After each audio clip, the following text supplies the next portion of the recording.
ह्या शिफ्टिंगने आणि पुण्याच्या उन्हाने माझ्या पायाची हालत खूप घाण झाली. मी तर पहिल्यांदा हिचे पाय बघून मी स्वतः शॉकमध्ये गेलो. हे नक्की बाईचे पाय आहेत का पुरुषाचे पाय आहेत? जास्त होते. आणि ॲज ऑलवेज मी लगेच ChatGPT करायला लागले, स्क्रोल करायला लागले की मी काय करू शकते.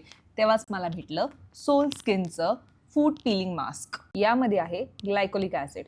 त्वचेच्या आत खोलवर जाऊन डेड स्किन काढतो आणि पाय सॉफ्ट व स्मूथ बनवतो.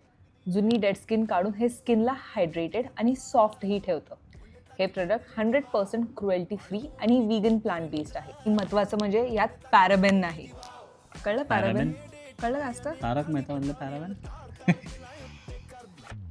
ह्याच्यामध्ये तुम्ही बघू शकता की पहिले 2 ते 3 दिवसातच थोडीशी पिलिंग स्टार्ट झाली होती आणि 4th to 5th डे पर्यंत पूर्ण डेड स्किन निघून गेली होती. आणि तुम्ही बिफोर आणि आफ्टर तर बघूच शकता. स्वतःच्या पायाचं झालं ना, माझ्या पायासाठी नाही का काय तुझ्याकडे? स्वतः ऑर्डर करायचं आणि ऑर्डर करताना माझ्यासाठी पण 2 प्रोडक्ट्स टाकायचे. प्रोडक्ट लिंक बायोमध्ये आहे. आत्ता जाऊन सोल स्किनचं फूट पिलिंग मास्क ऑर्डर करा, तुम्हाला आणि तुमच्या पार्टनरसाठी. तेवढंच जरा बॉन्डिंग टाईम फायनली. आणि तुमचे पैसे वाचतील. नवऱ्याच्या पैशांना ऑर्डर करा पटकन.